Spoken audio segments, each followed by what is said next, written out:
ချစ်ခင်လေးစားအပ်ပါတော့မိဘပြည်သူညီကိုမောင်နှမအပေါင်းတို့ခင်ဗျာမြန်မာအသင်းအနေနဲ့ယခုချင်းမြန်ကစားနေတဲ့အာရှယူဆက်ခွန်ခြေစစ်ပွဲမှာ80ပွဲအောင်ဖို့ဆိုရင်တော့28ရက်နေ့ညနေ4နာရီမှာချင်းမြန်ကစားမဲ့အိုမန်အသင်းကိုအနိုင်ကစားဖို့လိုပါတယ်လက်ရှိအနေထားရအမှတ်တူဂိုးကွာချကျဲအတာနဲ့အိုမန်အသင်းကအုပ်စုပထမနေရာမှာရပ်တည်နေပါတယ်မြန်မာအသင်းအနေနဲ့အိုမန်အသင်းကိုနိုင်ဖို့လွယ်ကူမလားဆိုတဲ့အချက်ကိုတော့ကျွန်တော်တို့သုံးသပ်ကြည့်ပါမယ်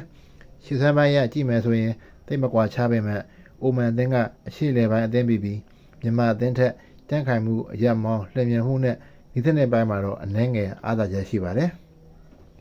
မြန်မာအသင်းကလည်းယခုခြေစစ်ပွဲစဉ်မှာပွဲစဉ်တိုင်းကို9-1ပုံစံနဲ့ကစားပြီးတော့ခံစစ်ပိုင်းကိုအမှားမရှိအောင်တေချာထိန်းကစားပါတယ်မြန်မာအသင်းအနေနဲ့နီဘောနဲ့ပွဲမှာလည်းပထမပိုင်းမှာကစားကွက်ကိုထိန်းကစားပြီးတော့အချိန်တန်ရင်ဂိုးရမယ်ဆိုတဲ့ပုံစံမျိုးနဲ့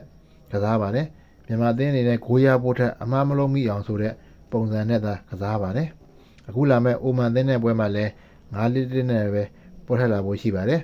ခံတဲ့ပိုင်းကိုအရင်လောက်အောင်ထိန်းကစားမယ်အချိန်တန်ရင်တိုက်ဆက်ကဂိုးရမယ်ဆိုတဲ့ပုံစံနဲ့ပဲအေးစစ်စစ်ထိန်းကစားဖွယ်ရှိပါတယ်မြန်မာအသင်းကတက်ကန်ဘိုးတွေကနေဂိုးရယူနိုင်စမ်းရှိတဲ့အတွက်အိုမန်အသင်းနဲ့ပွဲမှာလည်းအောင်ဒီဟာရဲ့တက်ကန်ဘောတွေကနေဂိုးရဖို့ကြိုးစားလာအောင်ပါပဲတခုအားသာချက်ရှိတာကမြန်မာအသင်းရဲ့နောက်ခံလူတွေကအရက်မောင်းမြင့်မာတဲ့အတွက်မိမိအသင်းရဲ့နောက်တန်းမှာလည်းတစ်ဖက်အသင်းရဲ့အမြင့်ဘောတွေကိုဟန်တားနိုင်တယ်လို့မိမိအသင်းရဲ့တက်ကန်ဘောတွေရလာရင်လည်းတစ်ဖက်အသင်းရဲ့ဂိုးဧရိယာတွေထိဝင်ပြီးတော့ခေါင်းတိုက်ယူနိုင်စွမ်းရှိပါတယ်မြန်မာအသင်းအနေနဲ့အိုမန်အသင်းရဲ့လက်မြန်မှုကိုတားဆီးပြီးတော့အခွင့်အရေးရရင်ရသလိုသုံးချဖို့လိုပါတယ်အိုမန်အသင်းရဲ့တောင်ပန်တွေကိုသတိထားဖို့လိုသလိုကွင်းလယ်ကနေတရိုက်ကန်တင်ပေးတဲ့ဘောလုံးလမ်းကြောင်းတွေကိုတေချာတားဆီးနိုင်ဖို့လိုပါတယ်မြန်မာအသင်းအနေနဲ့ခြေပွဲစဉ်တွေတော့လိုပဲနောက်တန်းအားနည်းချက်မရှိအောင်ထိန်းကစားနိုင်ပြီးတော့ကြားတဲ့အခွင့်အရေးတွေကိုတေချာအသုံးချနိုင်ရင်တော့အိုမန်အသင်းကိုမနိုင်ရင်တော့ချုံတော့မချုံဘူးလို့ကျွန်တော်တို့ခန့်မှန်းမိပါတယ်အကယ်၍မြန်မာအသင်းနိုင်ခဲ့ရင်တော့မှ